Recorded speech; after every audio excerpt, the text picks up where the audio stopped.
comme je l'ai teasé dans le Quadbo sur la DeFi, on va parler un petit peu des airdrops, on va aussi parler un petit peu de Pendle. J'ai quelque chose à dire sur le protocole, vous allez voir. Et bien évidemment, si vous n'avez pas vu le Quadbo sur la DeFi, je vous invite à aller le voir après cette vidéo. Je vous ai donné aussi pas mal d'informations dans cette autre vidéo, n'hésitez pas. Bref. On va parler d'airdrop, de tokens qui ont été airdroppés plus précisément, parce que je me suis rendu compte d'un truc sur Hyperliquid. Il y a pas mal de tokens qui sont dans des fundings positifs. Ça veut dire qu'en gros, on est payé à garder des shorts sur ces tokens. Donc ça veut dire qu'il y a pas mal de gens qui parient à la hausse encore sur ces tokens. Mais il y a une catégorie de tokens où on est payé à mettre un long. Donc ça veut dire qu'il y a plus de gens qui shortent plutôt qu'il y a plus de poids en short sur ces tokens. Et il y a un constat que j'ai fait, c'est que c'est quasiment que des tokens qui ont été airdroppés. Alors on a Zero, lui c'est un petit peu à part parce qu'il est en pré-market, donc il n'est pas encore lancé, mais ça va être airdroppé. On a Blur qui a été airdroppé, il y a même eu plusieurs saisons. On a Ena qui a été airdroppé il n'y a pas très longtemps, c'est Ethena, Starknet, Cyber, Sei. Sei ils ont même fait plusieurs airdrops. Ton, il me semble pas qu'il y ait eu d'airdrop, mais à confirmer. Shiba, c'est pareil, il n'y a pas eu d'airdrop. Merlin Chain, il y a eu un airdrop.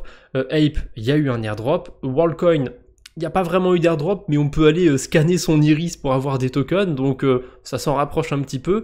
Mental, il n'y a pas eu d'airdrop non plus, mais il y a quand même eu certaines campagnes qui sont du même style que les campagnes d'airdrop. Alt de Altlayer, pareil, il y a eu un airdrop. Compound, je crois pas. Sui, il y a eu un airdrop. Pendle, il me semble pas. Neutron, il y a eu un airdrop. Et ensuite, ETC et Link, il n'y a pas eu d'airdrop, mais eux, ils ont des fundings qui sont un peu plus faibles. On voit quand même qu'il y a beaucoup de tokens qui ont été airdroppés. Alors, il y en a aussi qui ont été airdroppés et qui se retrouvent pas là. Je pense à Aptos, par exemple, qui est carrément dans ceux qui ont les fundings les plus élevés dans le positif. Ça veut dire qu'il y a pas mal de gens qui long Aptos a priori, mais on sent quand même qu'il y a une grosse correction sur les tokens d'airdrop. Pour moi, ça s'explique assez facilement. Quand on a une correction sur le marché, comme on est en train de vivre en ce moment, les gens ils vont tendance à vendre leurs positions les plus risquées. Et pourquoi garder un token que vous avez acheté à 0$, puisqu'il a été airdroppé, autant le dumper. C'est pour ça que quand on a des dumps, en tout cas c'est ma théorie, on a des tokens qui ont été airdroppés qui prennent super cher. Même s'il y a pas mal de gens, a priori, sur Hyperliquid qui long Aptos, il a quand même pris assez cher ce token sur 24 heures. Il a pris moins 12%, alors qu'on a un Ether qui a pris moins 4, un Bitcoin qui a pris moins 1. Je précise aussi un truc, là je suis sur Hyperliquid, il y a d'autres protocoles qui ont leur funding et tout, c'est pas les mêmes partout, mais j'ai regardé aussi du côté de Merkle, du côté de DYDX, et on a un peu le même constat, les tokens qui ont été airdroppés se font vraiment shorter plus que les autres tokens. On pourrait débattre sur ça pendant un bon moment, de dire que c'est parce que c'est des tokens qui ont de mauvaises tokenomics, s'il y en a trop dans les mains des VC, il y a pas mal de choses qu'on pourrait dire de ce côté-là. Là, je voulais juste faire ce constat, vous montrer qu'il y avait beaucoup de dump, beaucoup de short du côté des coins qui ont été airdroppés. Et là, du coup, j'en profite de ces airdrops pour faire le parallèle avec Pendle, parce qu'il y a énormément de gens qui spéculent sur des airdrops via Pendle. On peut ouvrir des positions sur le protocole pour accumuler des points. Qu'est-ce que j'ai sous les yeux? Là, on a Ethena, on a Karak, on a Etherfi, on a Puffer, on a Kelp, on a Bedrock, on a Renzo, on a Swell, on a Zircuit, on en a encore d'autres. On peut accumuler des points pour plein d'airdrops et j'ai vraiment l'impression que là, on arrive sur le top de la bulle, voire même qu'elle a déjà été percée il y a quelques temps, peut-être avec Wormhole, parce que Wormhole, c'était un des premiers airdrops qui a vraiment bien dumpé dès le lancement. Là, on a Zcasing qui est mal barré, mais globalement, dans la niche des airdrops, je trouve pas que la faute revienne plus aux utilisateurs ou au protocole, les deux sont en tort, parce qu'on a des utilisateurs qui deviennent de plus en plus greedy. Je suis sûr que là, dans ceux qui me regardent, il y en a plus d'un d'entre vous qui a plusieurs wallets. Pareil, pour les protocoles, il y en a plein qui ont lancé leur système à points, c'est le truc du moment, c'est comme ça, mais du coup ils seraient quand même mal placés de se plaindre de la toxicité de leur communauté, puisque ils jouent un petit peu avec ça, ils jouent un petit peu avec leur système à points, à vouloir attirer le plus de gens possible. Voilà, quand t'essayes d'attirer des gens, t'attires aussi des cons dans le lot, et souvent c'est mal fait, mais les cons c'est ceux qui font le plus de bruit. Donc il y a peut-être que 10% des gens qui se plaignent autour des airdrops, mais on voit que ça, on entend que ça dès qu'il y a un airdrop qui sort. Et du coup, ben, pour les projets, ça a de moins en moins de sens, de moins en moins d'intérêt de sortir un airdrop, puisqu'il va être farmé par plein de Sibylles qui vont même pas réussir à identifier, et leur token va se faire dumper parce que tous ces Sibylles vont vendre les tokens, et ben, vu que le token baisse, les utilisateurs plus légitimes, ils vont pas avoir tendance à hold leur token. Enfin voilà, on est dans un peu dans la fin du cycle des airdrops. Ça veut pas dire que on va pas avoir un deuxième cycle ou quoi que ce soit. Je pense qu'on aura un deuxième âge d'or des airdrops, mais là, je pense que c'est bien parti pour se tasser. Et j'ai envie de parler un petit peu de Pendle, pas du protocole en soi, de ce qu'on peut faire. Pour une fois, je vais vous parler du token de Pendle. Alors j'ai un petit peu les boules parce que j'ai identifié un truc il y a un peu plus d'un mois, c'est qu'on avait bien baissé sur Pendle et le token remontait et je me disais ça ressemble un peu à un M-top, ça peut partir en M-top. Alors pour ceux qui ne savent pas ce que c'est un M-top, bah c'est tout simplement le fait de faire un M comme ça sur un graphique, et en général c'est une figure qui est assez baissière. On a Bitcoin typiquement qui nous a fait ça en 2021, c'est le M-top le plus connu je pense, mais c'est pas le seul. Et ouais, je l'avais un peu identifié, mais j'ai pas eu les balls de mettre un short sur Pendle. Là, je reviens dessus. Alors, je vous dis pas que je vais shorter Pendle demain, je pense pas honnêtement, mais ça me fait penser à Biffy Finance, à PancakeBunny en 2021, et je me disais, non, c'est pas possible que ce soit si similaire, puisque Pendle, il est valorisé à 700 millions de dollars, alors que PancakeBunny, Biffy Finance, ça devait être plus d'1 milliard, ça devait être beaucoup plus gros que ça.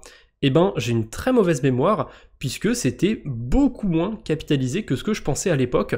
Je suis retourné carrément sur la Wayback Machine, là je suis le 15 avril 2021, CoinGecko c'était autre chose, c'était un peu plus simplifié on va dire, c'est vrai que l'interface a été moins jolie. Et pourquoi je prends ce protocole comme exemple?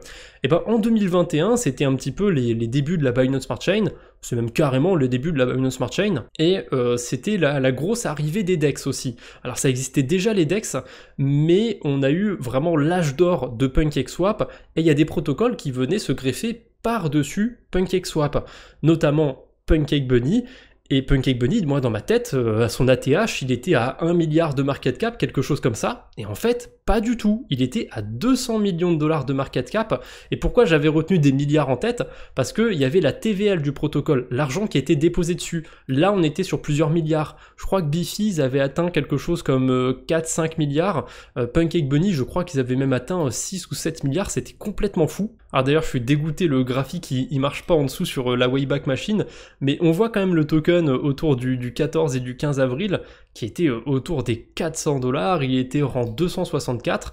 Biffy Finance, j'ai pas réussi à le retrouver sur la Wayback Machine, mais on peut toujours aller dessus actuellement et voir le prix qu'il avait à l'époque. Par contre, je pourrais pas retrouver certaines informations comme sa TVL de l'époque, en tout cas pas sur CoinGecko. Je peux retrouver ça, je pense, sur DeFi Lama, mais pas ici. Mais en termes de market cap, c'est pareil. Biffy Finance, il était monté à plus de 200 millions de dollars, et ce qui avait marqué un petit peu le top du token Biffy, c'était son listing sur Binance. Alors, Pendle, ça fait déjà quelques temps qu'il a été listé sur Binance. Je sais pas quand il a été listé exactement, mais il me semble que c'était pas au niveau du top. Il me semble que c'était bien avant, peut-être dans cette zone-là, autour des 3 dollars, voire avant. Mais là, on n'est pas dans un scénario qui est exactement comme Biffy Finance. Par contre, en termes de chiffres, c'est un peu similaire quand même. Biffy, PancakeBunny, je les mets dans la même case, c'était quasiment le même type de protocole, sauf que Biffy, il existe encore aujourd'hui, il n'y a pas eu de hack majeur sur Biffy, je crois même qu'il n'y a pas eu de hack tout court sur Biffy, si je dis pas de bêtises. PancakeBunny, s'il est plus là aujourd'hui, c'est parce qu'il y a eu 2 hacks dessus, si ce n'est plus.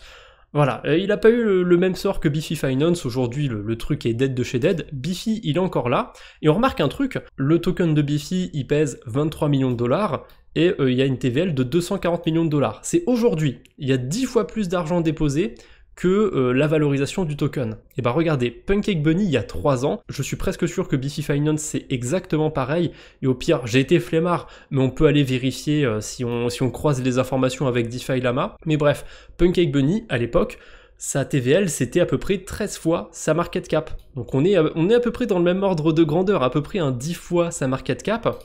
Forcément, où est-ce que je veux en venir avec ça? Regardez la market cap de Pendle, regardez sa TVL, on n'est pas loin d'un ordre de grandeur x10. On est à peu près sur un x9.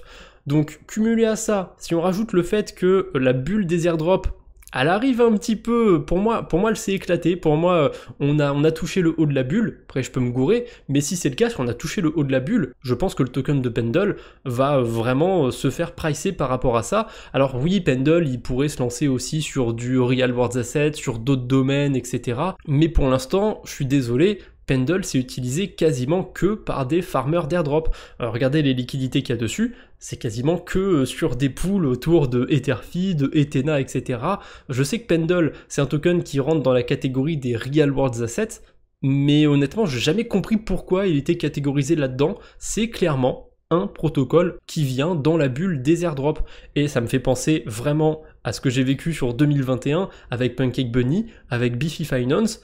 On est à peu près sur les mêmes ordres de grandeur, je serais pas étonné qu'on vive la même chose. Sauf qu'en 2021, c'était pas la bulle des airdrops, c'était la bulle de PancakeSwap, vraiment que ce protocole-là, j'ai envie de vous dire. Mais il a eu son heure de gloire et forcément, ça pouvait pas faire que monter, il y a un moment, ça s'est pété la gueule. Là, honnêtement, je pense que du côté de Pendle, on pourrait avoir quelque chose de similaire. Alors je vous dis pas par contre d'ouvrir un short sur Pendle, peut-être qu'ils vont réussir à partir dans une autre direction, se mettre dans une autre niche, et continuer d'avoir un token qui s'apprécie. Néanmoins, dans l'état, je suis pas du tout bullish sur Pendle et sur le protocole en général. Et j'avais envie d'en parler un petit peu de ce token Pendle parce qu'il y a pas mal de gens qui s'y mettent que maintenant, qui essayent d'ouvrir des positions pour accumuler des points. Je pense qu'honnêtement, c'est un petit peu trop tard de se mettre sur ce genre de stratégie. Après, j'ai pas le boule de cristal, hein, vous faites comme vous le sentez. Mais voilà, c'était une petite vidéo pour vous dire que à mon avis, on est un peu sur le haut de la bulle des airdrops, que des tokens comme Pendle vont être pricés par rapport à ça, mais il y a tout un contexte à prendre autour. On a aussi l'inflation aux États-Unis qui est pas terrible, on a les ETF sur Ethereum qui vont bientôt arriver, ça pourrait peut-être relancer un petit peu la machine. Donc je vous donne que des pistes de réflexion, à aucun moment ma vidéo c'est un conseil en investissement et je vous dis d'aller shorter Pendle ou d'aller long je sais pas quoi. Vous êtes maître de votre portefeuille, de vos décisions. Et voilà, c'est tout ce que j'avais pour aujourd'hui. J'espère que cette petite vidéo vous aura plu, vous aura intéressé. Si c'est le cas, n'hésitez pas à laisser un j'aime pour me soutenir. On se retrouve bientôt j'espère, d'ici là portez-vous bien. Salut tout le monde!